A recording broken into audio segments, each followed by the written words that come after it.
हाय, तर स्वागत आहे तुमचं खानदेशी तडकावर. तर चला, तर आज आपण बनवणार आहोत 2 प्रकारच्या भाज्या. आणि इथे आपली सकाळची डब्याची घाई आणि 2 प्रकारच्या भाज्या. चला, तर म्हटलं आज तुमच्यासोबत शेअर करते. सकाळी सकाळी माझा व्हिडिओ बनवायचा तर काही प्लॅन नव्हता, पण म्हटलं चला आज तुमच्यासोबत शेअर करते. चला, तर इथे मी आज 2 भाज्या बनवणार आहे. एक चवळीच्या दाण्यांची अंगी भाजी आणि शिमला मिरचीची भाजी. त्यासाठी आपण आता कढई ठेवलेली आहे गॅसवरती. मग आपण आता व्हिडिओला सुरुवात करू. त्यासाठी मी आता गॅसवरती कढई ठेवलेली आहे आणि त्यामध्ये 2 पळी तेल टाकलेलं आहे. आपलं तेल इथे तापून झालेलं आहे. तेल तापल्यानंतर आपल्याला त्यामध्ये 1 चम्मच जिरं टाकायचं आहे आणि लसूण मी 3-4 पाकळ्या बारीक करून घेतलेल्या होत्या. त्या लसूणच्या पाकळ्या आपण त्यामध्ये तेलात टाकलेल्या आहे. आता इथे आपल्याला बारीक चिरून घेतलेली मी तिखट मिरची 4-5 मिरच्या पण आपल्याला तेलामध्ये टाकायच्या आहे आणि चांगल्या परतून घ्यायच्या आहे. आम्ही शेंगदाणे लावून भाजी कमीच करतो. मुलांना जास्त आवडत नाही शेंगदाणे लावून भाजी माझ्या. मी कोरडी भाजी किंवा अशी अंगी भाजी मुलांना आवडते. मी अशीच दाण्यांची भाजी करते. चला, तर आपण आता मिरच्या आपल्या झालेल्या आहेत. त्याच्यामध्ये आपल्याला दाणे टाकून चांगले आणि याला चांगलं आपल्याला परतून घ्यायचं आहे. आणि तिकडे मी शिमला मिरची पण चिरून ठेवलेली आहे 2 भाजी करता. मी अगोदर सगळं चिरून ठेवते, त्यानंतर आपली भाजी करायला घेतली की आपली इथे घाई होत नाही. आता चवीनुसार आपण याच्यावरती मीठ टाकलेलं आहे आणि तुम्हाला जसं पाणी लागेल तसं त्यावरती त्या भाजीमध्ये तुम्ही पाणी टाकू शकता. आमच्याकडे अशी भाजी मुलांना आवडते माझ्या, छान लागते.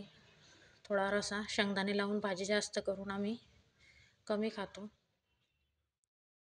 माझ्या मुलांना शेंगदाणे लावून भाजी कमी आवडते आणि ही अशी अंगी भाजी, कोरडी भाजी आवडत असते दाण्यांची. आता चला, तर याच्यामध्ये आपलं पाणी टाकून झालेलं आहे. आता आपल्याला ही भाजी दुसऱ्या गॅसवरती ठेवून घ्यायची आहे आणि इथे दुसरी कढई ठेवून आपल्याला इथे शिमला मिरचीची भाजी पण करून घ्यायची आहे. शिमला मिरची मी अगोदरच कापून ठेवलेली होती, म्हणजे मी अगोदरच सगळी तयारी करून घेते. 2 भाज्या 3 भाज्यांची सकाळी घाई होते, त्यासाठी मी शिमला मिरची अगोदर कापून ठेवलेली होती. शिमला मिरची कापून ठेवली आहे, लसूण सगळी तयारी मी करून ठेवलेली इथे. आता चला, तर आपण आता कढईमध्ये 2 पळी तेल घालू आणि आपलं तेल तापल्यानंतर त्याच्यामध्ये आपल्याला 1 चम्मच जिरं, लसूण 2-3 पाकळ्या मी बारीक करून घेतलेल्या होत्या लसूणच्या, त्या टाकलेल्या आहेत. आणि थोड्या तिखट मिरच्या शिमला मिरचीसाठी, म्हणजे शिमला मिरची आपली फिकी असते त्यासाठी कोणी तिखट टाकतं. मी हिरवी मिरची टाकली आहे बारीक चिरून आणि हळद टाकली आहे. आणि ही मिरची झाल्यानंतर आपल्याला त्याच्यामध्ये मी इथे शेंगदाण्याचा कूट करून ठेवलेला होता. ही मिरची झाल्यानंतर आपल्याला त्यामध्ये शेंगदाण्याचा कूट टाकायचा आहे. लसूण आणि मिरची आपल्याला तेलामध्ये चांगली होऊ द्यायची आहे. त्याच्यानंतरच आपल्याला त्यामध्ये शेंगदाण्याचा कूट टाकायचा आहे, म्हणजे शेंगदाण्याचा कूट तेलामध्ये लवकर होतो, त्यासाठी शेंगदाण्याचा कूट आपण नंतर टाकायचा. आणि इथे मी शिमला मिरची टाकलेली आहे. शिमला मिरची पण आपल्याला तेलामध्ये चांगली होऊ द्यायची आहे. त्यानंतर आपल्याला शिमला मिरची पण तेलामध्ये चांगली हलवून घेतल्यानंतर यामध्ये शेंगदाण्याचा कूट टाकायचा. जर तुम्ही शेंगदाणे कच्चे कुटून टाकत असले तर तेलामध्ये चांगले कलसून घ्यायचे, नाहीतर मी इथे शेंगदाणे भाजून त्याचा कूट तयार केलेला आहे, तर तुम्ही कूट हा नंतरच टाकणार आहे. अगोदर आपण टाकला तर तो कढईला खाली चिटकतो, लागते समजा कढईला, त्यासाठी वरतून टाकलेला कधीही चांगला.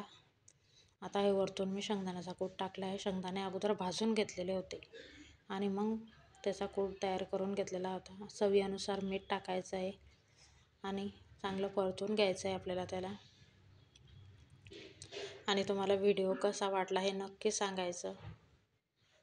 आवडला तरी सांगायचं, नाही आवडला तरी सांगायचं, म्हणजे मला कळतं मी कसे व्हिडिओ बनवत जाऊ. आणि इकडे आपल्या दुसऱ्या गॅसवरती दुसरी भाजी शिजते, तोपर्यंत आपण इकडे ही भाजी करून घेतलेली आहे. आपल्याला याच्यामध्ये लागेल तसं पाणी आपण टाकायचं आहे आणि ही भाजी दोघी पण भाज्या आपल्या इथे शिजत आहे. तर आपल्या भाजी शिमला मिरची शिजलेली आहे, आपण बघू शकता, छान अशी शिजलेली आहे. आपण अशी सगळी पण करू शकतो, पण मी बारीक चिरून केलेली आहे. तुम्हाला जसे वाटत असेल तसे तुम्ही करू शकता. अशा प्रकारे पण छान लागते. आणि इथे आपली भाजी पण झालेली आहे चवळीच्या दाण्यांची. आणि जर तुम्हाला व्हिडिओ आवडला असेल तर प्लीज लाईक, शेअर आणि सबस्क्राईब.